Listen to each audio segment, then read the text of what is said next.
Buenos días para todos. Agradecemos nuevamente pues la asistencia de cada uno de ustedes en esta serie de webinars. El día de hoy pues, vamos a enfocarnos un poco en lo que son pruebas estáticas y dinámicas a motores eléctricos, dando como continuación a un webinar pasado en donde habíamos visto las zonas de falla y los modos de falla de motores eléctricos. La agenda pues para el día de hoy vamos a mirar un poco nuevamente lo que son los modos de falla de motores eléctricos, sus zonas de falla, y ya nos detendremos un poco más en lo que son pruebas estáticas y pruebas dinámicas para mirarlas un poco más a profundidad.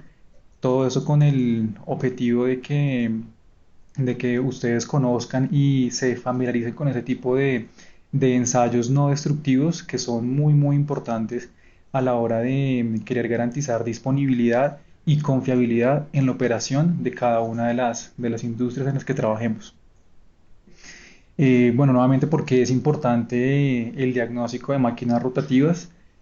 Ese tema es bien, bien importante porque anteriormente el motor eléctrico se veía o se concebía como una máquina netamente mecánica, y prueba de ello es que las técnicas de mantenimiento predictivo que nosotros le aplicábamos a nuestro motor únicamente se centraban en lo que era análisis de vibraciones mecánicas y una medición de aislamiento. Pero si nosotros nos ponemos a evaluar o revisamos los estudios que en referencia a los modos de falla de un motor eléctrico se han desarrollado, nos damos cuenta de que el motor únicamente no falla por tema de rodamientos, sino que también tiene toda una serie de fallas que nos pueden detener la operación. Si vemos esta gráfica, efectivamente, pues sí, la mayor proporción corresponde a un daño en rodamientos, que corresponde pues a la parte rotativa, a la parte de desgaste de la máquina, lo que son rodamientos y quizás su alojamiento, pero vemos que hay todo un 60% adicional de fallas que realmente no estaban siendo diagnosticadas, como por ejemplo en el tema de devanados o daño en el rotor o en el entrehierro o en su circuito de potencia. Y a partir de este análisis de los modos de falla de un motor eléctrico es que se plantea una nueva filosofía de diagnóstico para que el motor eléctrico ya dejara de verse o diagnosticarse como una máquina netamente mecánica, sino también como una máquina eléctrica. Y lo que buscamos siempre es evaluar su condición para identificar problemas potenciales antes de que se vuelvan fallas funcionales. Este es el principal objetivo que nosotros tenemos en mantenimiento: aplicar las técnicas de mantenimiento predictivo idóneas y específicas para cada máquina, buscando identificar lo que es una falla potencial antes de que ésta se vuelva una falla funcional. Como les comentaba, a partir de esos modos de falla, es que se plantea una nueva filosofía de diagnóstico, en donde se postulan las zonas de falla de un motor eléctrico. ¿Cuáles son esas zonas de falla? Tenemos el rotor, el estator, el entrehierro, aislamiento, calidad de energía y circuito de potencia. En el rotor, pues es todo lo concerniente pues, a la parte móvil del equipo, la jaula de ardilla o el rotor de vanado, su rodamiento, su alojamiento e incluso su acople. En el estator tenemos pues lo que son las bobinas de mi motor. Si es un motor trifásico, pues cada una de las bobinas. El entrehierro corresponde pues a esa distancia que existe entre el estator y el rotor. Aislamiento, pues ya todos sabemos a qué hace referencia el sistema de aislamiento. Calidad de energía corresponde pues a la característica de las señales de alimentación, tanto de tensión como de corriente. Allí lo que buscamos es, por ejemplo, identificar que no exista o no se presenta ningún tipo de desbalance, tanto en tensión como en corriente, como ya vamos a ver más adelante, que eso nos puede conllevar a una falla en el motor. Y el circuito de potencia que corresponde a todos los elementos que permiten el accionamiento de mi motor eléctrico, ya sea, bueno, incluso su acometida, los breakers, los contactores, incluso una bornera, un problema en una bornera o en ese circuito de alimentación también nos puede llevar a que nuestro equipo se detenga o falle.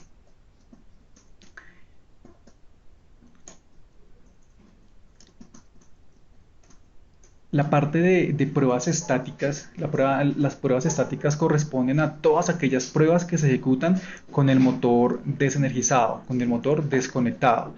En las pruebas estáticas, nosotros las zonas de falla que vamos a evaluar son aislamiento, estator, rotor, entrehierro y circuito de potencia. La única zona de falla que de manera estática no se puede diagnosticar es la de em, calidad de energía, porque para esa prueba es necesario que el equipo esté trabajando. ¿Listo? Entonces, dentro de las pruebas estáticas se encuentra la prueba estándar, el índice de polarización, la influencia de rotor y la de tensión a pasos. La prueba estándar, durante la prueba estándar, nosotros ejecutamos diferentes medidas. Por ejemplo, lo que es capacitancia a tierra. Esta medición es bastante interesante e importante porque nos permite determinar qué tan contaminado están nuestros devanados al interior del motor, qué tanta humedad e impurezas se encuentran, digamos, acumuladas en cada una de las bobinas y sabemos que el principal enemigo, como ya lo hemos visto en otros webinars, el principal enemigo de nuestro sistema de aislamiento es la temperatura y la vida de nuestro motor es la vida de los devanados y las bobinas. Yo les digo que la temperatura es el principal enemigo por cuanto acelera la degradación del aislamiento.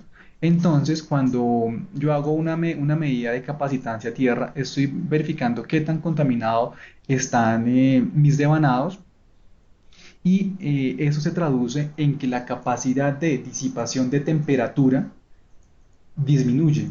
Es decir, que con un bobinado que tenga muchas impurezas o mucha contaminación o mucha humedad, la capacidad de disipar temperatura se reduce. Entonces, bajo un régimen normal de operación, el devanado va a trabajar o el motor va a trabajar en una temperatura un poco mayor a la de su diseño. Y por estudios que ha hecho la IEEE, por ejemplo, ya se sabe que cuando un motor trabaja tan solo 10 grados por encima de su temperatura normal de diseño, su vida útil se reduce a la mitad. Entonces, un motor que quizás fue comprado para que tuviera 15 años de operación, si él trabaja tan solo 10 grados por encima de su temperatura normal de diseño, su vida útil se va a reducir a la mitad. Entonces, en este caso tendríamos que ya el motor no va a trabajar los 15 años, sino solo 7.5.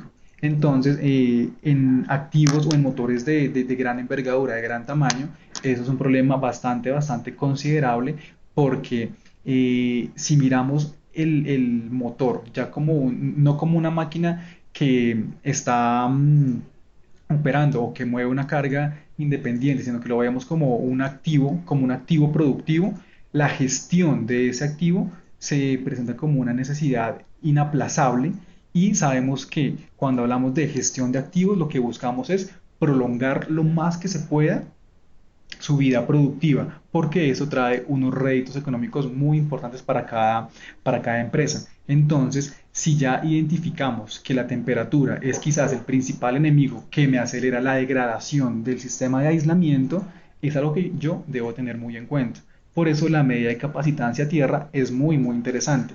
¿Y cómo se mide o cómo funciona? Si recordamos un poco lo que es un condensador, tenemos una barra conductora y una capa de aislamiento y si tenemos digamos una conexión entre cada una de ellas, ahí tenemos un condensador. Entonces, ¿cómo se mide la capacitancia? Toda esa humedad, toda esta contaminación haría parte de la franja de aislamiento y de esa manera es que el equipo toma, toma el valor de capacitancia, digamos, cuántos son los picofaradios que tendría nuestro sistema de aislamiento. Entonces ya sabemos, entre más limpio sea o esté nuestro sistema de bobinas, su capacidad de disipar temperatura es mucho más eficiente.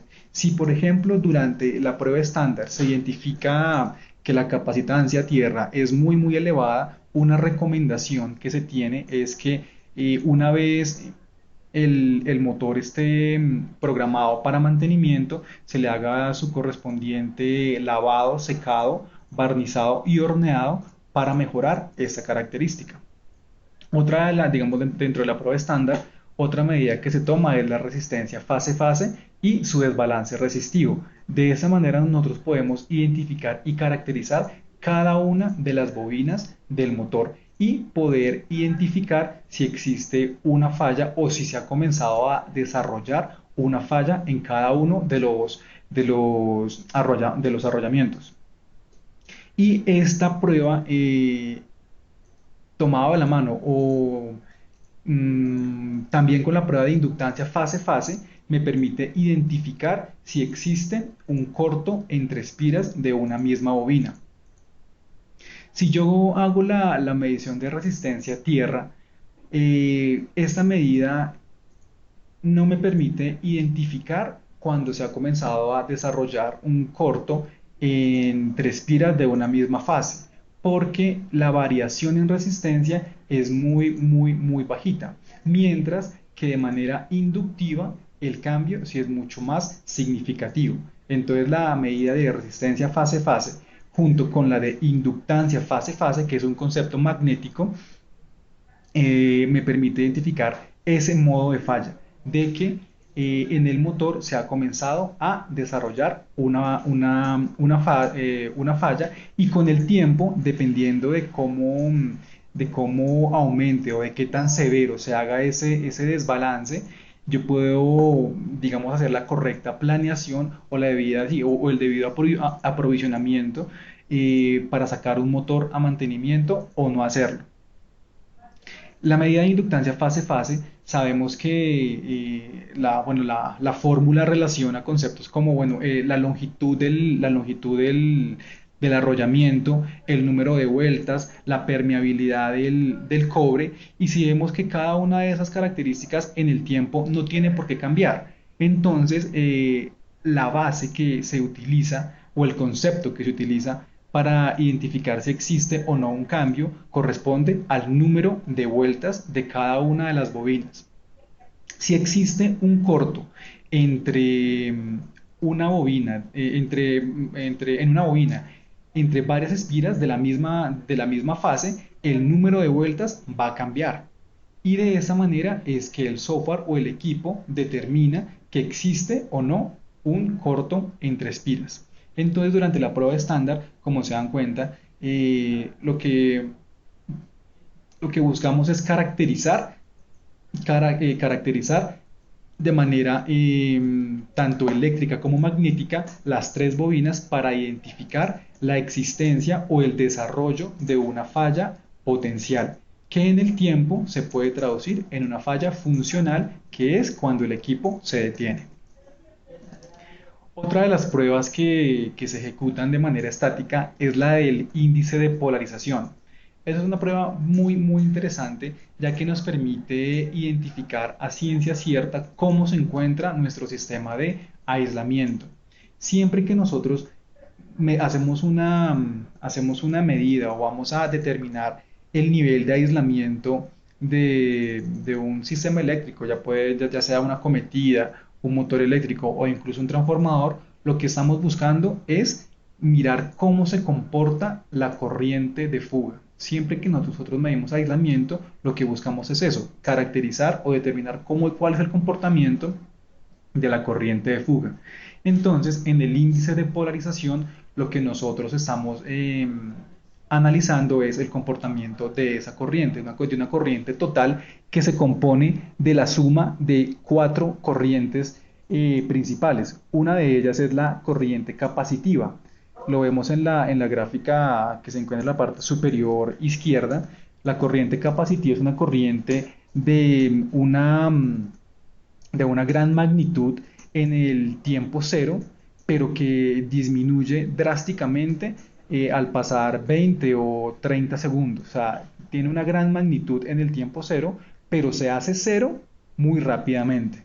Tenemos la corriente de conducción. La corriente de conducción es una corriente casi cero y se mantiene en este valor de manera constante.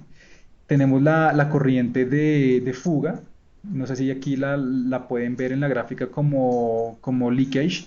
Esa es la corriente que nosotros cuando hagamos las pruebas de aislamiento es lo que vamos a monitorear. Tiene una magnitud baja, pero es constante en el tiempo. Y la cuarta corriente es la corriente de absorción. La corriente de absorción tiene una magnitud significativa en el tiempo cero y al pasar 5 o 6 minutos comienza a disminuir hasta que finalmente se hace cero. Y la suma de esas cuatro corrientes es lo que me da la corriente total, que si nos damos cuenta es como una parábola decreciente. Entonces, cuando yo hago la prueba del índice de polarización, lo que el equipo está midiendo es el comportamiento de cada una de esas cuatro corrientes, resumidas en lo que es la corriente total. En la prueba de índice de polarización, lo que nosotros estamos midiendo es el nivel de resistencia con respecto al tiempo. Entonces, si nos damos cuenta, en la gráfica de abajo, vemos lo que sería una curva característica de un aislamiento que se encuentra en buen estado. Y si observamos bien cuál es la forma característica de esta curva, vemos que es el inverso de la corriente total que acabo de mencionar. ¿Por qué? Porque vemos acá lo que estamos haciendo es haciendo uso de la ecuación de la ley de Ohm, muy sencilla, de que tensión es igual a corriente por resistencia. ¿Sí? Y simplemente despejamos de esa ecuación la resistencia, entonces tendríamos que tensión sobre corriente es igual a resistencia.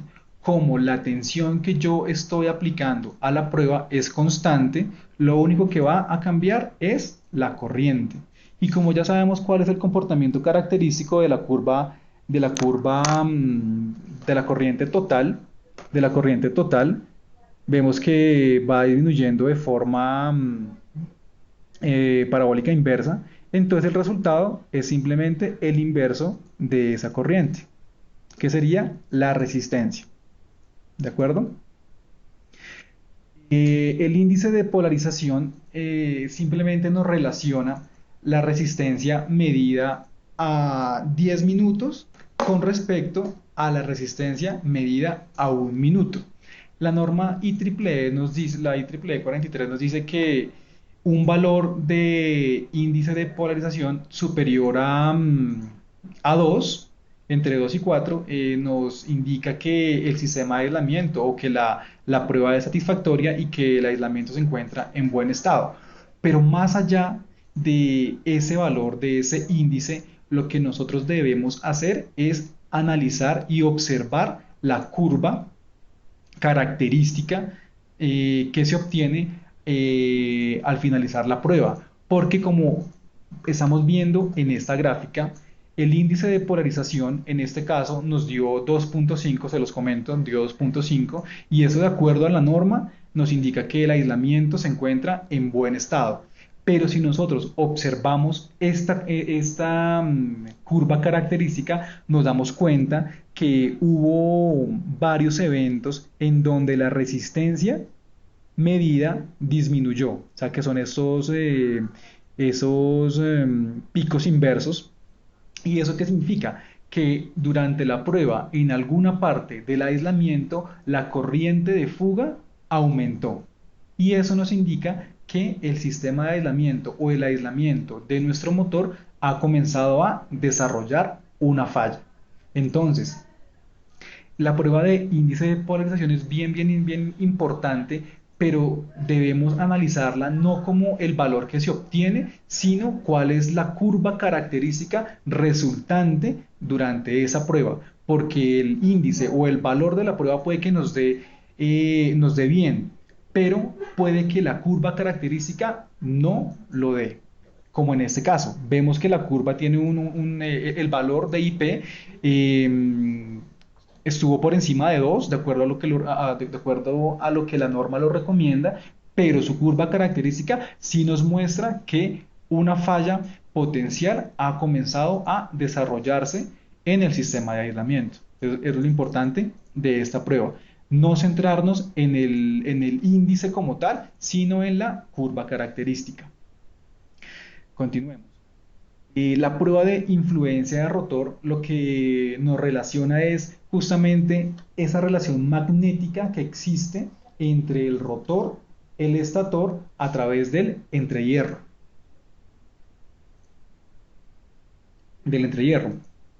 Aquí en la gráfica de la izquierda vemos un rotor, un estator, o sea, bueno, las zonas de falla de rotor entre hierro y estator, rotor, estator y entrehierro, de un motor que se encuentra en muy buen estado. Entonces vemos que la relación magnética se aprecia aquí como una flor en las tres fases, mientras que en la gráfica de la derecha, la gráfica obtenida es completamente distinta. Si nos fijamos en los valores o en la magnitud de las gráficas de la izquierda, vemos que tanto la onda de color rojo como la verde y como la azul describen el mismo comportamiento a lo largo de 180 grados en el rotor. Vemos que la magnitud de las curvas aumentan y disminuyen de manera, digamos, de manera semejante y similar en las tres fases. Si vemos nosotros la gráfica de la derecha, observamos que la fase que está aquí caracterizada por la curva roja tiene un comportamiento y tiene una magnitud completamente distinta a la de la gráfica azul y verde, sí, a la fase caracterizada por la curva azul y verde. Mientras que, bueno, hay una diferencia significativa tanto en magnitud como en forma de onda. Esto se traduce en que efectivamente ya hay una falla, o sea, ya la falla se desarrolló y ha comenzado a volverse mucho más severa. Entonces eso nos permite identificar que ya hay una falla en la zona de falla, valga la redundancia, del estator. En dos de las bobinas, bueno, dependiendo de la conexión del motor, ya tenemos problemas digamos, de corto entre espiras en una misma bobina. Si esto comienza a, o bueno, esa condición no se atiende, pues obviamente se va a volver mucho más severa y nos puede llevar a una falla de aislamiento. ¿Listo? Entonces, si se dan cuenta, de manera estática lo que yo puedo lograr o el diagnóstico que yo puedo tener de mi motor eléctrico llega a tal punto que yo puedo caracterizar de forma magnética cuál es la relación entre el estator, el rotor y el entrehierro. Esta gráfica se ejecuta, digamos, moviendo dependiendo de la velocidad del motor, el eje en diferentes posiciones y el equipo hace una medición digamos, de corrientes para determinar cuál es la relación que existe entre el estator, el rotor y el entrehierro a lo largo de los 360 grados de giro. Muchas veces pues no es necesario hacer todo el giro, o sea, hacer las pruebas durante los 360 grados, sino solo 180 y de esa manera ya es suficiente para que yo pueda caracterizar o determinar si existe o no una falla en desarrollo. La prueba de tensión a pasos es una prueba que no es de rutina, o sea, no se recomienda ejecutarla de manera rutinaria, como si la prueba estándar, como si la prueba de índice de polarización y como si la prueba de influencia de rotor. Esta prueba es la única que es invasiva, porque yo voy a someter mi aislamiento a un nivel de tensión por encima del nivel de diseño.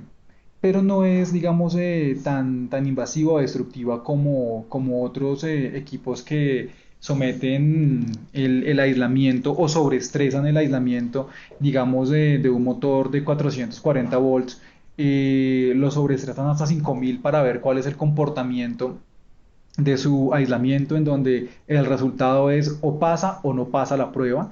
Y en dado caso de que sí pase la prueba, el aislamiento pues ya queda sobreestresado y puede que al cabo de 2 o 3 meses de haber ejecutado esta prueba, el sistema de aislamiento falla.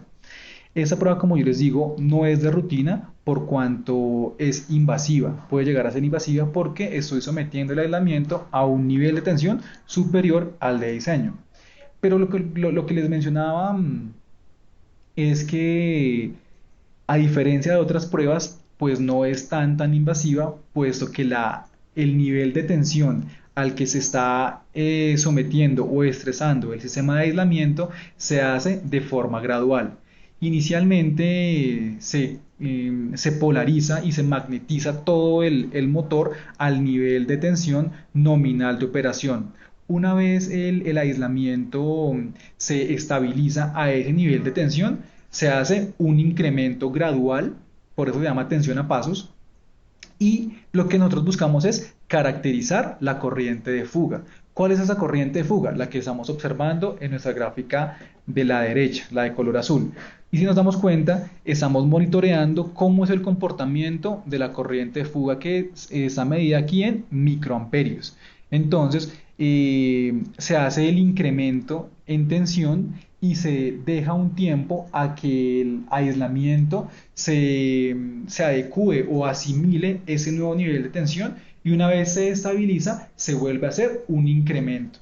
Entonces, a diferencia de una prueba de sobretensión, en donde yo paso de un nivel 0 a un nivel de 5000 volts en un solo golpe, aquí se hace de manera gradual. Entonces, digamos, el impacto o el estrés al que yo estoy sometiendo mi sistema de aislamiento es mucho menor.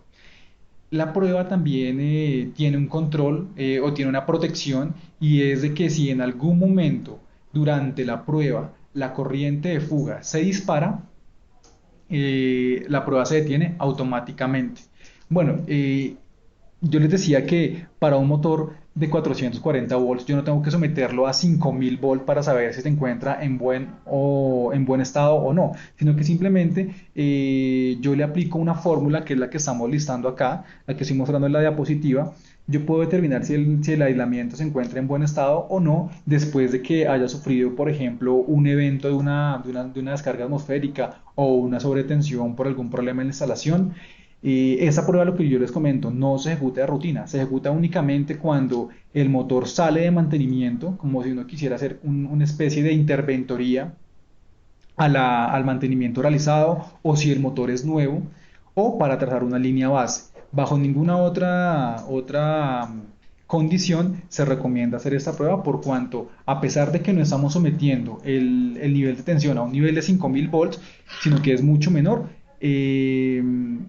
no se recomienda hacerla de rutina. Si, digamos, hacemos el ejemplo para un motor de baja tensión, motor de 440, aplicamos esa fórmula, nos da que el nivel máximo de tensión está sobre los 2000 volts. Y con ese nivel de tensión ya es suficiente para caracterizar la corriente de fuga, cómo se comporta la corriente de fuga en tensiones superiores a la de diseño. ¿Listo?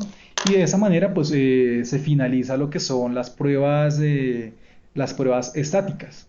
Y pasamos ahora a mirar lo que son las pruebas dinámicas. Así como es importante caracterizar y diagnosticar, ejecutar pruebas a mi motor en condiciones estáticas, es igual de importante realizarlo de manera dinámica. ¿Por qué de manera dinámica? Porque es el régimen normal de operación. Entonces, capturar toda esa información bajo el régimen normal de operación nos permite identificar cuál es el comportamiento de nuestro motor digamos, en condiciones de carga. Entonces, como aquí lo vemos en la diapositiva, son pruebas que se ejecutan con el motor energizado, y es muy importante que se ejecuten cuando tenga por lo menos el 60% de carga. ¿Por qué no se recomienda si tiene una carga menor? Porque el comportamiento del motor no es lineal de acuerdo con la carga que se le esté aplicando. Entonces yo puedo hacer una captura de datos equivocada si lo hago, por ejemplo, a 30% versus si lo hago a 80%. Entonces lo que se recomienda para tener un diagnóstico preciso de la condición del motor es que la prueba se ejecute cuando esté trabajando por encima del 60% de carga. Y bueno, ¿qué pruebas se le realizan? Está la prueba de potencia, la prueba de evaluación de rotor, la de excentricidad y la prueba de arranque. Durante la prueba de potencia, yo voy a determinar cuáles son las condiciones de alimentación del motor. Voy a identificar lo que son cuál es la tensión de alimentación, cuál es el consumo de corriente que estoy teniendo, cuál es la impedancia que yo logro medir, cuál es el contenido armónico tanto en tensión como en corriente, para determinar si existe alguna condición que me pueda desarrollar la falla de mi equipo. Si analizamos lo que es la tensión de alimentación, un desbalance en tensión me genera corrientes de secuencia negativa. Una corriente de secuencia negativa se opone al giro natural del motor y eso se traduce en pérdidas de torque. Y el motor, al percibir o al detectar esa pérdida de torque, él intenta siempre compensar para entregar su potencia nominal. Y la manera de compensar esa pérdida de torque es consumiendo mayor corriente. Y un mayor consumo de corriente ya sabemos que se traduce un sobrecalentamiento. En un sobrecalentamiento. Ese calentamiento, ¿qué ley obedece? Obedece la ley de pérdidas por efecto Joule. Las pérdidas por efecto Joule nos dice que esa potencia que se pierde es igual a la corriente al cuadrado multiplicado por la resistencia. Entonces ya sabemos que si yo tengo un mayor consumo de corriente, eso se traduce en mayores pérdidas, en mayor calentamiento. Y como lo mencionamos inicialmente, el calentamiento es el principal enemigo de todo sistema de aislamiento porque me acelera la degradación del mismo. Entonces, por ejemplo, aquí en la gráfica de la izquierda vemos lo que es un motor en buenas condiciones, en donde la señal tanto de tensión como de corriente que se mide está dentro de los parámetros permisibles y el contenido total de distorsión armónica, tanto en tensión como en corriente, se encuentra por debajo de los límites de riesgo, mientras que en la gráfica o en el cuadro de la derecha vemos el caso de un motor que está trabajando, que está operando y con problemas serios en la prueba de potencia. Entonces vemos que tiene un desbalance en tensión del 42% que se está traduciendo, por ejemplo, en un consumo excesivamente alto en corriente y que tiene un desbalance de impedancias también bastante peligroso. Si vemos el contenido total armónico en tensión es muy, muy alto y que, como sabemos, siempre que hay un contenido armónico en tensión, eso se traduce en contenido armónico de corriente. Y la distorsión armónica en corriente es la que me afecta principalmente o me puede llegar a afectar el motor. Aquí, adicionalmente, podemos identificar, si nos vamos a la parte de corriente, vemos que está trabajando al 180% de su capacidad nominal. Aquí, aparte nosotros de identificar un problema serio en el motor, nos damos cuenta o se identificó un problema gravísimo en el circuito de alimentación. Aquí pudimos identificar de que la protección del motor no estaba funcionando, o sea, ese equipo estaba totalmente expuesto a una falla. Si nos damos cuenta, el porcentaje de la capacidad de plena carga está al 180%. Eso nos indicó de que la protección, de que el interruptor, de que el breaker que estaba en el circuito pues, de alimentación al motor no estaba trabajando, porque bajo esa condición cualquier protección tenía que haberse disparado para proteger la integridad del activo productivo. ¿Sí? Entonces, si nos damos cuenta, uno muchas veces cree que el motor o que el activo está protegido porque su breaker, su interruptor o su arrancador suave está bien seteado o bien ajustado de acuerdo con la capacidad máxima o nominal del equipo. Y resulta que muchas veces puede que el equipo no esté protegido, puede que la protección no esté trabajando. Entonces, durante una prueba de potencia, uno puede identificar no solo cómo se encuentra el motor eléctrico, sino cómo se encuentra su circuito de alimentación. Y aquí lo veíamos, era evidente, estaba trabajando a una capacidad del 180% por encima de su capacidad nominal. Lo que siempre buscamos nosotros es identificar justamente todas esas fallas para que las ataquemos de manera oportuna y evitemos de que nuestro equipo se nos dañe. En la evaluación de rotor, aquí pues ya el análisis toma un nivel un poco más alto de complejidad porque tenemos que comenzar a analizar lo que son espectros de frecuencia. Y este análisis se basa en el comportamiento de las bandas laterales con la existencia de una falla.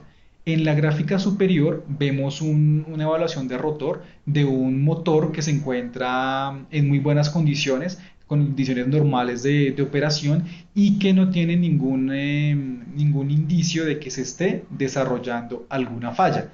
Vemos que el nivel no hay ningún pico, o sea, no se da ningún pico sobresaliente sobre el nivel de ruido. El nivel de ruido pues es aquí fácilmente identificable, que es como la parte más densa de fluctuaciones en comparación. Bueno, aquí lo que se hace es comparar la frecuencia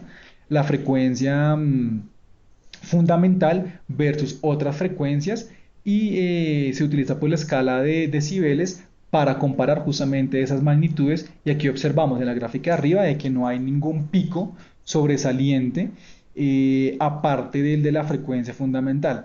Mientras que en la gráfica de abajo ya vemos que comienzan a aparecer diferentes picos que están por encima de la línea azul, amarilla y roja, que son las diferencias que uno en el software configura para que si en algún momento algún pico alcanza alguna de estas diferencias en decibeles, nos indique la existencia o el desarrollo de una falla en el rotor.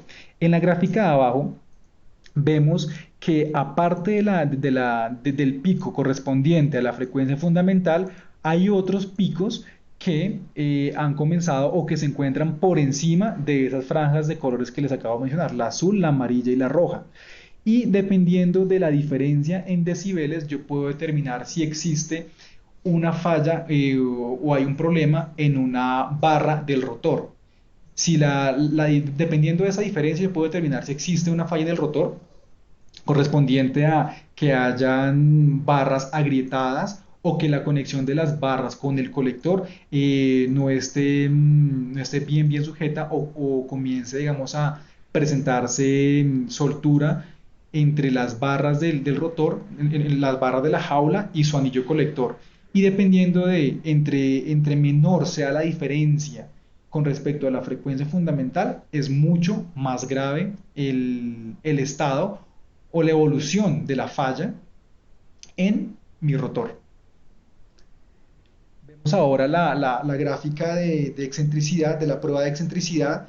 Aquí lo mismo, analizamos lo que son espectros de frecuencia y una excentricidad, ya sea estática o dinámica.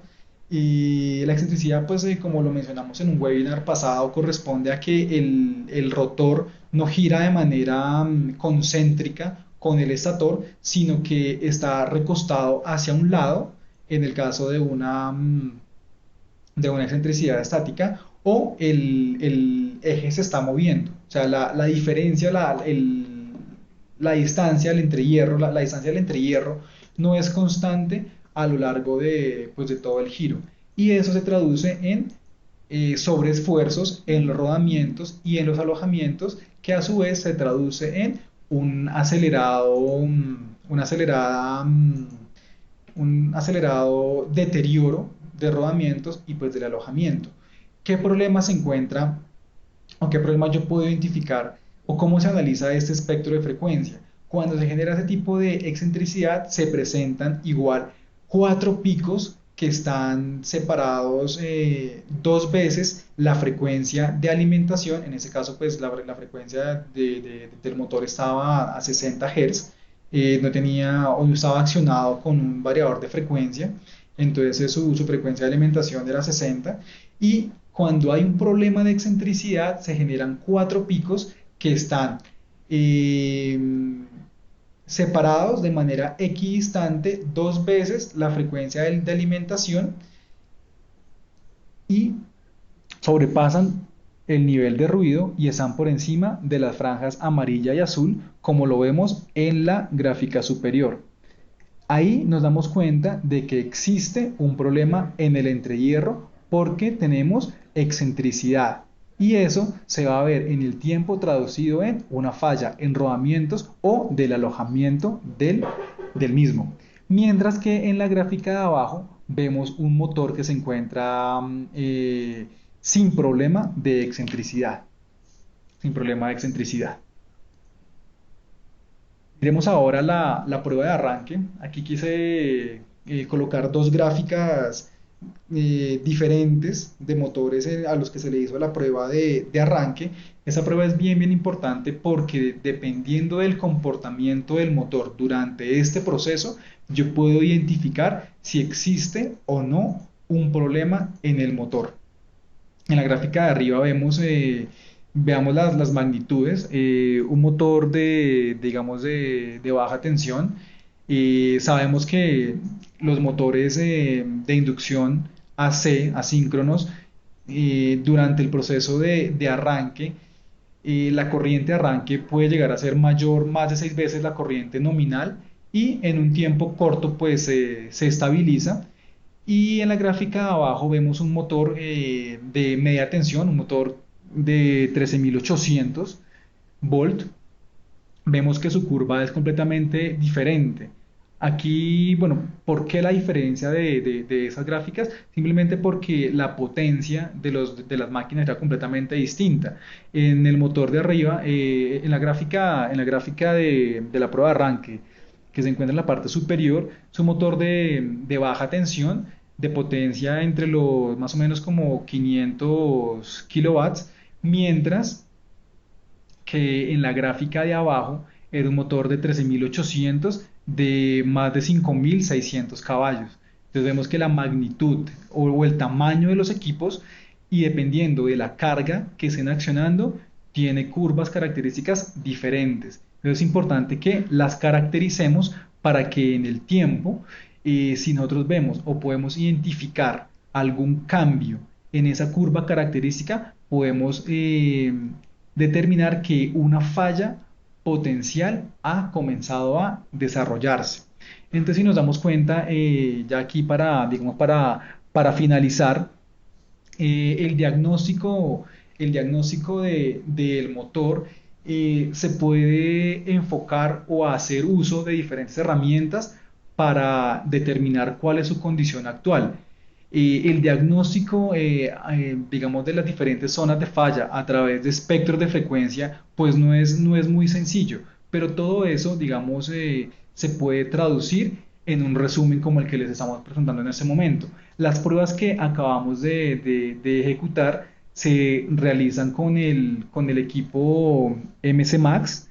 Con el MC Max, él tiene un software que es el MC Gold, que nos permite o nos facilita el diagnóstico de cada una de las zonas de falla, y nos permite analizar de una forma mucho más sencilla toda la información que nosotros capturamos a través de las pruebas estáticas como dinámicas.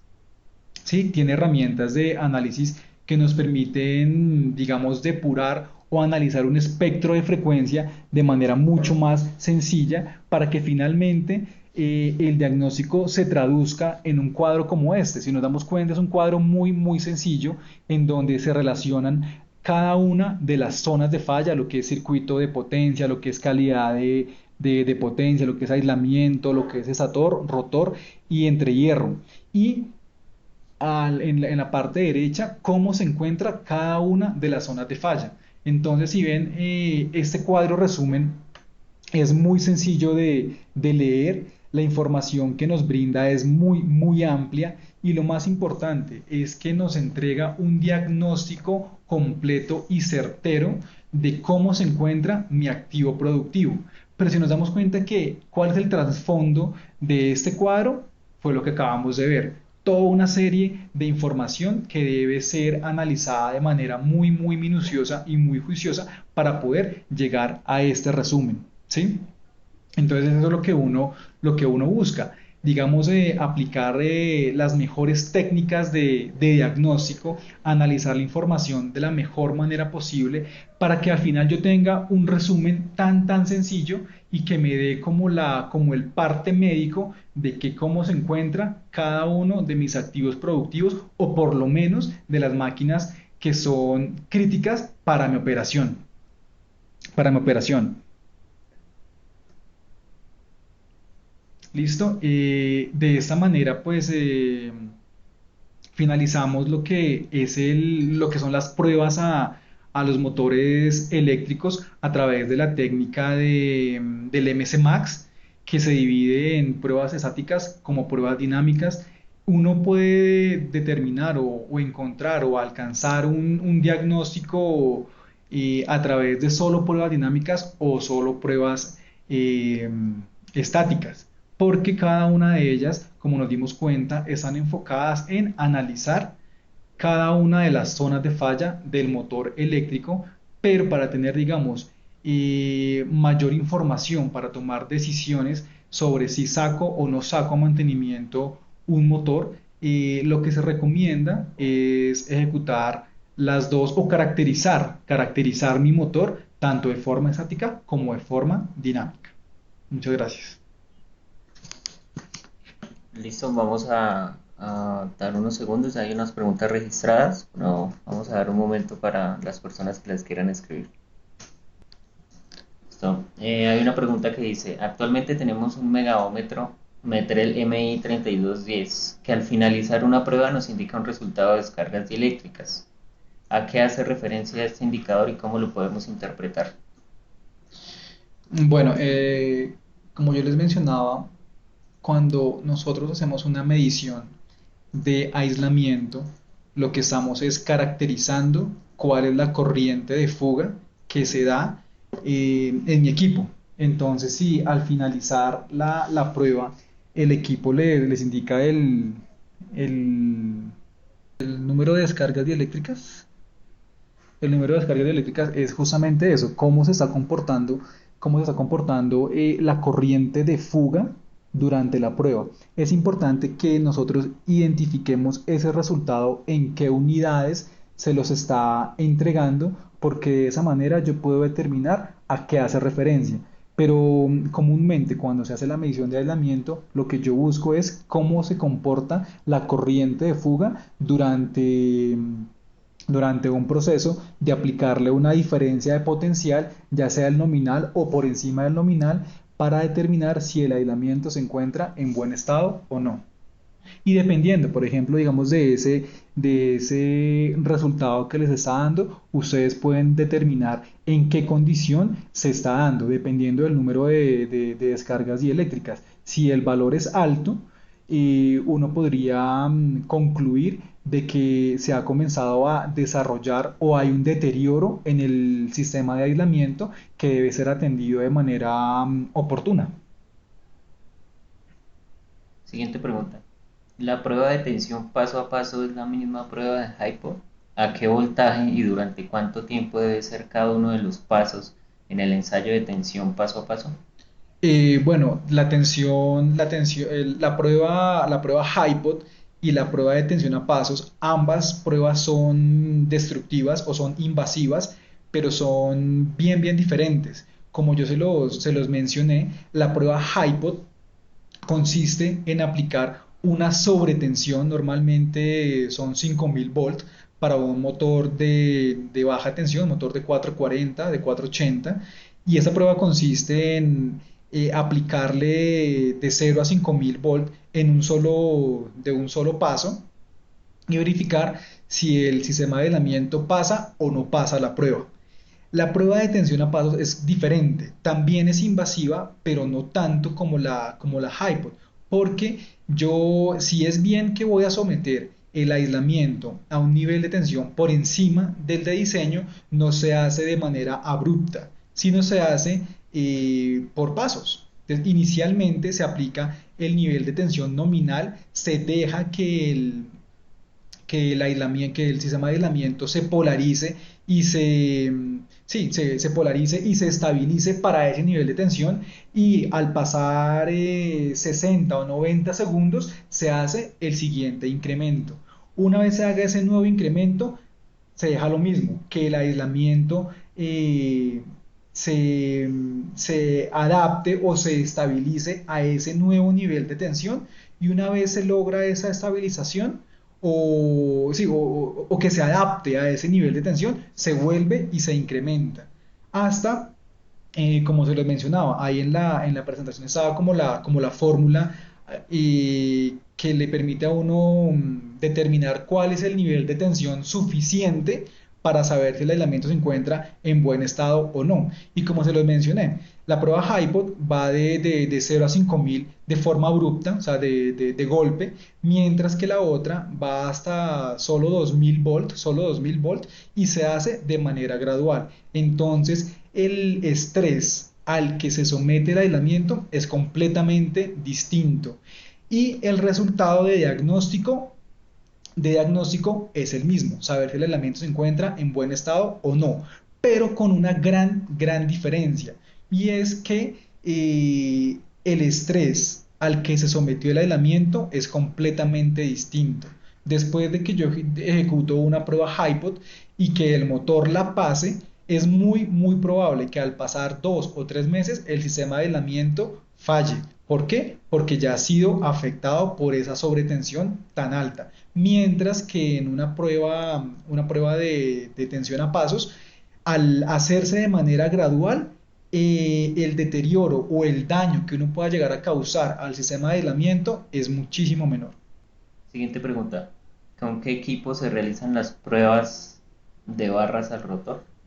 Bueno, como se los mencioné también en toda esa charla, todo el diagnóstico y esa filosofía de diagnóstico se hace con el equipo MC Max. Él tiene la flexibilidad y la funcionalidad de ejecutar tanto pruebas estáticas como pruebas dinámicas. Entonces la prueba de rotor pues se hace con el equipo MC Max. ¿Qué tipos de pruebas se hacen a un motor de corriente continua? A un motor de corriente continua se le hacen las mismas, o sea, el diagnóstico es el mismo, tanto de manera estática como de manera dinámica, pero las pruebas que se ejecutan ya son completamente distintas, porque como sabemos, el principio de funcionamiento de un motor DC, de un motor síncrono, es completamente diferente al de un motor asíncrono. Entonces, pero el diagnóstico o la filosofía del diagnóstico es la misma: pruebas estáticas y pruebas dinámicas, sino que en esta oportunidad pues, nos enfocamos en motores de corriente alterna. Entonces, las pruebas que aquí vimos o que listamos en la presentación tienen no, tienen variaciones significativas, por cuanto el principio de funcionamiento, de operación de un motor DC, de un motor síncrono, es completamente diferente. Si nos damos cuenta, parte del diagnóstico o de la información que nosotros eh, analizábamos eran desbalances resistivos, desbalances inductivos. En un motor de corriente directa esto no se va a dar, porque en un motor de corriente directa no van a haber desbalances. ¿Por qué no hay desbalances? Porque simplemente yo no tengo tres fases, sino simplemente tengo dos zonas, lo que es la zona del campo y la armadura. Y para cada una de ellas hay otro tipo de pruebas específicas que están orientadas a lo mismo, diagnosticar y determinar cuál es su condición y poder determinar si existe una falla potencial en desarrollo. Siguiente pregunta. ¿Cada cuánto tiempo se recomienda realizar pruebas eléctricas en motores de media tensión y baja tensión? Bueno, eso es bien, bien importante porque primero que todo yo tengo que determinar qué tan crítico es mi activo dentro de mi proceso o dentro de mi planta. Lo que se recomienda, digamos, para motores de media tensión es ejecutar la prueba cada 6 meses. Claro que también se puede, dependiendo del resultado del diagnóstico o de las pruebas, yo puedo manejar tiempos mayores, digamos ya no 6 meses, sino cada año. O viceversa, si durante el diagnóstico, si durante las pruebas se identificó que había una falla potencial, entonces el siguiente, digamos, si yo tenía programadas las pruebas tanto estáticas como dinámicas de manera anual y yo detecté que había una falla en desarrollo, entonces lo que se recomienda ya no es ejecutar la siguiente prueba en, en los próximos 12 meses, sino ya dentro de 6 meses. Entonces lo que uno hace cuando monta pues su plan de mantenimiento o tiene programadas las diferentes pruebas de diagnóstico, lo que uno hace es jugar con esos tiempos de acuerdo con los resultados que obtengamos durante las pruebas. Si el diagnóstico o si durante las pruebas todos los resultados fueron satisfactorios, yo puedo hacer el siguiente diagnóstico de manera anual o cada año, cada 12 meses. Pero si llego a encontrar algún tipo de anomalía o algún tipo de precaución durante las pruebas, ya no lo que se recomienda es hacerle seguimiento y ese seguimiento debe hacerse cada 6 meses. ¿Con qué frecuencia se recomienda realizar pruebas de IR a motores de baja tensión?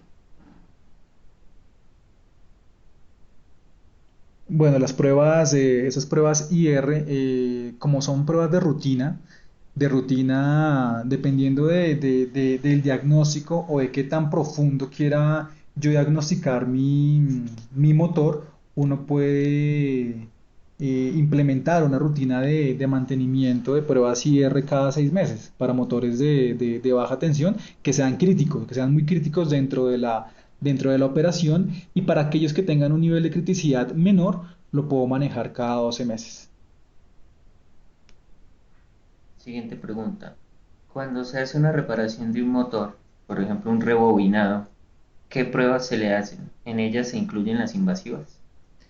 Esta es una situación en la que quizás se amerite hacer la prueba de tensión a pasos. ¿Por qué? Porque yo necesito tener certeza de que el mantenimiento que se le hizo a mi motor fue adecuado. Digamos, este tipo de pruebas es lo que uno puede llamar como una interventoría al mantenimiento ejecutado. Después de que yo hago un rebobinado a mi motor, es importante que yo haga una prueba, bueno, ejecutar todas las pruebas no destructivas que fueron las que acabamos de ver, digamos, prueba estándar, índice de polarización, influencia de rotor y todas las dinámicas y valdría la pena, digamos, evaluar la posibilidad no de hacer una prueba HiPod, porque ya sabemos que esa es totalmente destructiva por cuanto el incremento de tensión se hace de manera abrupta, pero sí sería interesante, digamos, hacer la prueba de tensión a pasos, porque no vamos a someter el aislamiento a un nivel tan alto de tensión como lo son como la prueba Hyper que lo manda a 5.000 o a 10.000 incluso, sino que lo vamos a someter a un nivel de tensión un poco menor, 2.000 volt, y que se hace de manera gradual. Entonces, de esa manera yo puedo hacer como la interventoría a ese mantenimiento sin poner en riesgo la integridad de mi motor. Siguiente pregunta. ¿La prueba de impulso se recomienda realizarla así como la de factor de potencia? Bueno, como ya lo hemos dicho, esas pruebas pues son invasivas. Entonces, solo bajo circunstancias específicas es que se recomienda hacer. ¿Cuáles son esas situaciones? Por ejemplo, cuando el motor, justamente lo que acabamos de la pregunta anterior, cuando el motor acaba de salir de un mantenimiento, de un rebobinado, y yo necesito hacer como la interventoría para saber qué tan buen mantenimiento se le hizo a mi motor, o cuando el motor ha sufrido una descarga, una sobretensión considerable. Ahí, digamos, son como circunstancias o situaciones en las que uno pensaría aplicar un tipo de prueba como esta que, si bien es invasiva, pero que me permitirá, digamos que me permitiría saber si el aislamiento quedó muy, muy en mal estado y debe ser reparado de forma oportuna, pero bajo ninguna otra circunstancia se recomienda hacer esas pruebas, porque simplemente lo que yo voy a hacer es, o lo que yo puedo lograr es que mi motor o el sistema de aislamiento de mi motor que se encuentre en buen estado, después de la prueba quede en mal estado. Entonces, por eso no son recomendables, sino en situaciones específicas como les acabo de mencionar, y del resto no ejecutarla de forma rutinaria, porque se pondría en riesgo la integridad del activo. Adicional a estas pruebas dinámicas y estáticas, ¿puedo complementar con otros tipos de técnicas? ¿Cuáles serían? Claro, digamos, esa pregunta es bien, bien interesante por cuanto siempre que nosotros hacemos o aplicamos una técnica de mantenimiento predictivo o una técnica CCBM de mantenimiento basado en condición, lo que buscamos aplicando las diferentes técnicas es que cada una de ellas nos brinde información para poder tomar decisiones, ¿sí?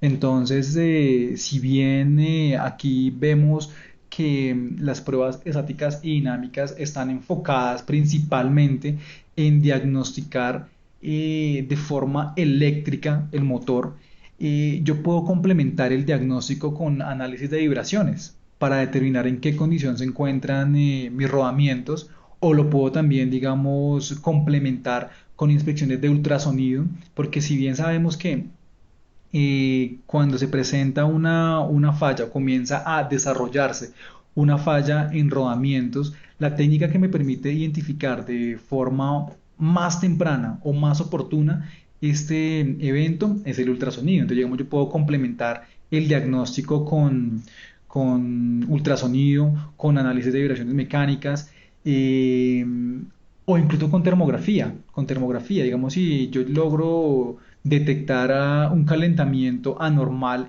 en una zona del motor, esto lo que me puede sugerir o lo que me puede, sí, no, sugerir es que aplique una técnica para ahondar en el problema o ahondar en el diagnóstico. Entonces lo que nosotros buscamos es eso, digamos, complementar una técnica con otra para tener mayor información, para que así tome yo una decisión de manera mucho más precisa con respecto a la necesidad que se esté dando. Bueno, la última pregunta para finalizar es, ¿la prueba de impulso es similar a la prueba de pasos del MSG Max? Bueno, esa pregunta pues ya la hemos respuesto como 3 veces, le hemos dado como respuesta como 3 veces. No, es diferente porque es que la prueba de impulso, la prueba de impulso, en la prueba de tensión a pasos lo que yo hago es someter mi sistema de aislamiento a un nivel de tensión superior al nominal para determinar cómo se comporta la corriente de fuga cuando es sometida o cuando el aislamiento es sobreestresado por encima de su capacidad de diseño. Y dependiendo de ese comportamiento de la corriente de fuga, yo puedo determinar si el aislamiento se encuentra o no en buen estado. La prueba de impulso, bueno, la prueba de impulso, el aislamiento se somete a un nivel de tensión muchísimo más alto, y en términos de qué afectación puedo llegar yo a tener en cada una de las pruebas con respecto a mi aislamiento, pues es bastante distinto, porque las técnicas de sobreestresar el aislamiento son distintas. Una se hace, bueno, como el nombre lo dice, de impulso. Yo le coloco un nivel de tensión objetivo y verifico cómo se comporta digamos, mi sistema de aislamiento bajo esa condición de estrés. Y la otra, la prueba de tensión a pasos, simplemente es un nivel de tensión mucho menor, es inferior y se hace de manera gradual.